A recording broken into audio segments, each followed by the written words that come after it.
really like starting here. So Café Coca-Cola is the first diner we had in Panama. This is where people used to come every day to eat, have a coffee, just hang out, tell you what was going on like in the world, basically, because no social media, of course. When you ask a Panamanian about Panamanian traditional food, they usually go and tell you like corn, chorizo, pork, dried beef, stews, soups type of things. And that's when, yeah, we mostly agree that that's traditional Panamanian food, but people often forget about the Afro-Panamanian. And the Afro-Panamanian is all of the food from the coast, which we are mostly coast too. All of that food it's the best. It's the best, and it's mostly influenced by Jamaica, Trinidad y Tobago, and Barbados. So cappuccino is very popular for Panamanians. I haven't gotten into the detail of why Panamanians drink so much cappuccino, but it's usually the go-to. We drink black coffee. Like in the countryside, everywhere, like black pot coffee, very traditional way.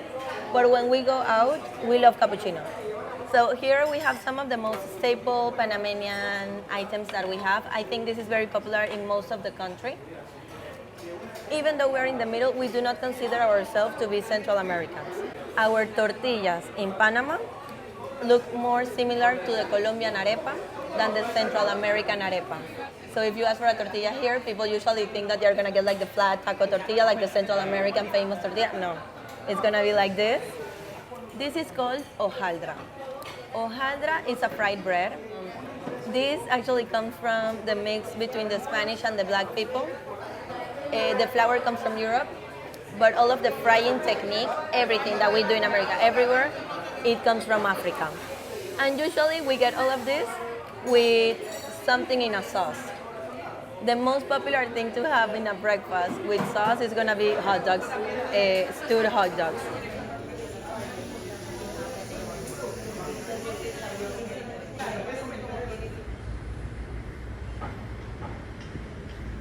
Panama as a country is a very new country. We have always had people here. Ever since the very, very beginning, we started getting all of the Europeans. The Europeans came here. It was the Spanish, the French, the Italians, and the Greeks. Then they started bringing all of the Asian community, mostly Cantonese and Indian, for labor, for working in the railroad and eventually in the Panama Canal. Before COVID, we were losing artisans. A lot of people didn't want to do crafts anymore. During COVID, we had a very big lockdown, very long lockdown. A lot of people went back to their roots doing crafts. What happened is that the older generation, they started sending the younger people to the city, and they didn't want to do crafts anymore because they were already studying here in the city and they had more things to do. After COVID, we started getting more artisans. People went back. And that for me, it's very good. Like people went back to a lot of our roots just because we were forced to be at home for a long time.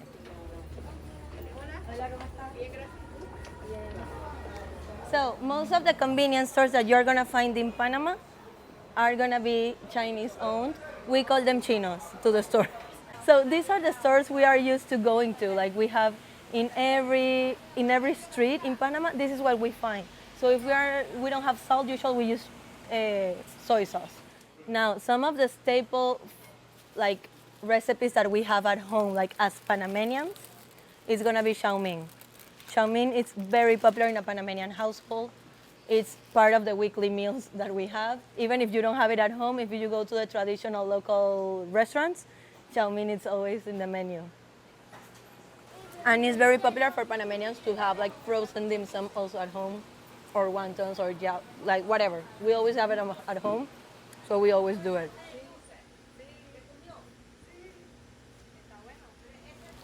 Eso, te debo.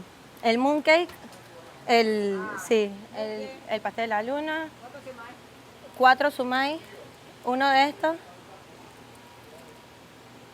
uno de mafa grande, sí, y uno de hostia china. Chao, nos vemos. Creo que vengo el martes. Vale. Chao. Chao.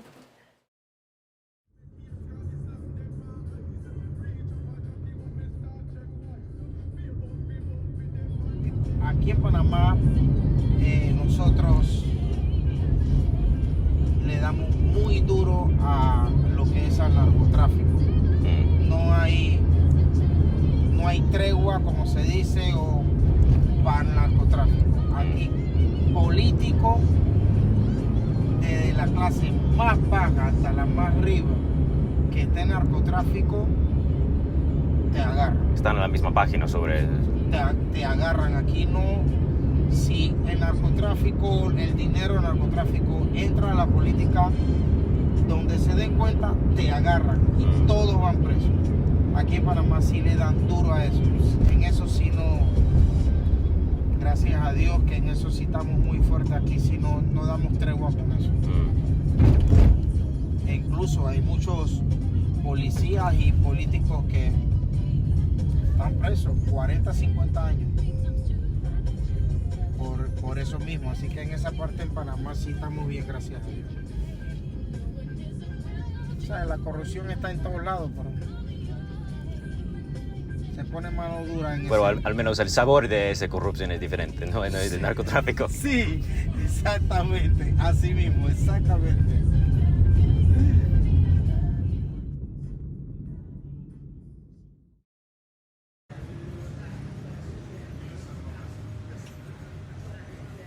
Man, everyone is coming in right now. This is... The white building in front of us is the American Trade Hotel. And that was maybe 15 years ago, overrun with squatters and gangs. So it's kind of crazy like what you see today and what it used to be. And then it's kind of almost like right on cue, we have signs about the gentrification. Because to put that fancy boutique hotel, they had to move all those people out. So, and this one was a forceful moved out. So, because the people didn't leave at the first maybe couple warnings. So, the unique thing about this area before was kind of that balance of like new with the local. And now, kind of over on this side, you don't have the locals anymore. And that was like what made it special.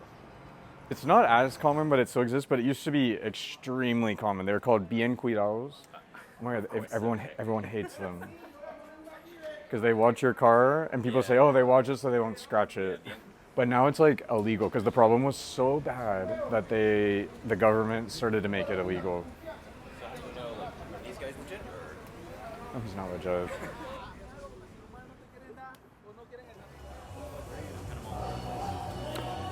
Doing the study abroad, because I met the Panamanians that were going to school in Kentucky. Got to be really good friends with them, came here on vacation, and then officially came with the school for a couple months. And then I ended up extending my semesters and staying here and graduating. Is what? Oh no, just being able to, I got settled in, was able to start this business. So I mean, that's a huge part of it. And the fact that I was able to do this again over in Colombia and still come back here and do this. So it keeps me here. But guys, you can see now it just kind of turns into the financial district. So you got all the new buildings over here, because there's a few Panamanian developers that are like well known for doing creative architecture. But there's also some that are known for like money laundering, because the blue one that's not finished never got finished because of money laundering. So do you hang out with mostly other expats or locals? Here, I feel like I'm in a little more of an expat crew, but it's mixed with Panamanians too. But it'd be like Panamanian, Venezuelan, Americans, Colombians. Like I feel like it's way more international here than Bogota, for example.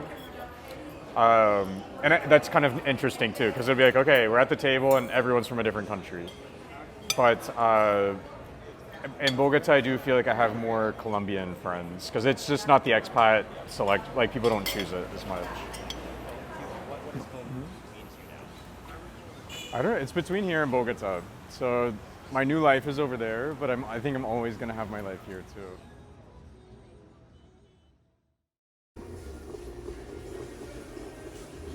What we are going to be doing today, it's called mono.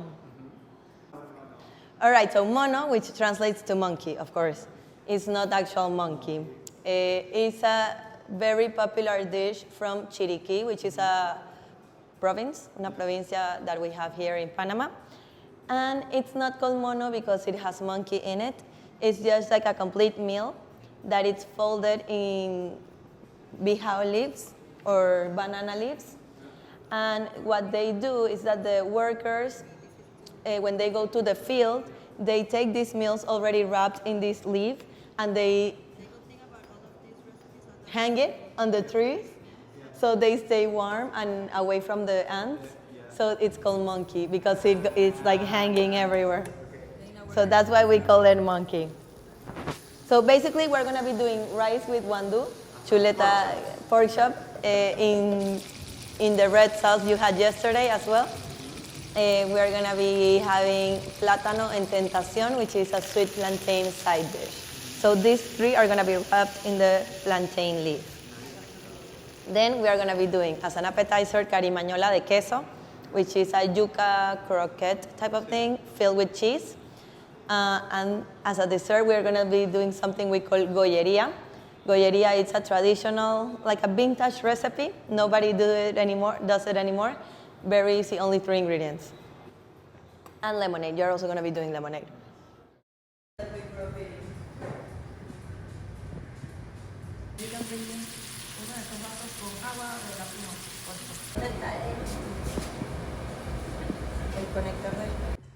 is the rice.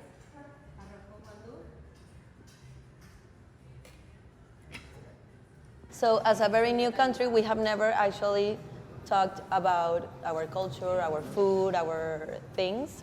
And now with social media and that everything that is happening, people are getting into contact with their roots, but also getting into discussions about things that are important, some things that are not, but some things that are important. And with the food, it happens a lot because in Panama, we are so mixed and so influenced by everyone that we all grew up with different things. And we usually know like our version of things. And then you go to the countries and you realize that it's completely different. And then they get mad at you because you add something that they don't add in the countryside, which they believe is the most traditional way of doing it. But I think it's very cool that now we get the opportunity to talk about the things. Propaganda, the only advertisement we get as Panama is just the canal. It's just the canal, business hub, financial district, that's it. Yeah. That's it. Nobody talks about the coffee. The coffee industry has grown because the coffee producers do it. Yeah, yeah. Not because they get support from anyone. Now that they are in a good moment, the government wants to be involved, that's it. Is there like a concerted effort between yourself and other people? You want more? Yes, please. Other people who do tourism to try to send a different kind of message or to provide a... So I work mostly with small guides like me. We started off doing things outside of the tour agency tours, like Panama Canal, Monkey Island. We don't do that. I do Santa Ana. I go out of the Old Town. The thing for me with the Old Town, it started growing a lot. But for me, I feel it very fake. Like as a Panamanian, I feel like this is a theme park. I'm not even Panamanian theme. It's internationally themed park in Panama. So I really, when I was choosing where I wanted to be, I wanted to stay in Santa Ana because I didn't want to come to, I didn't want to come to Casco Viejo, but at the end it makes more sense for me to do something. This is why I made it more Panamanian that I want. Like, I really wanted the shares of Panamanian, everything because nobody was doing it. So that's why at the end I decided to come, but I didn't. I wasn't drawn to that. But I don't like doing the tours inside of the Old, and this is not my thing. I do food. I do happy hour tours, I can do them. That's about it. Nice. But it's been changing a lot. Yeah, getting an hojaldra here for breakfast is not. Yeah, you don't find it. I see more like... But then you walk 1 street away and you end up in Coca-Cola. Yeah. And that's when you get your hojaldra. Panamanians have a phrase to describe something that's disorderly, messy, or even chaotic. Arroz con mango, rice with mango, 2 things that don't normally go together in Panamanian cuisine. But in many ways, it is a fitting metaphor for the Panamanian identity, an existence in flux, always changing, always evolving. Today's messes might become tomorrow's traditions. In 10 years' time, the phrase arroz con mango might mean something completely different, just as with Panamanian cuisine and identity. With all this change, it's important to focus on the things that really matter. And for me, they're quite simple: good views, good food, and good company.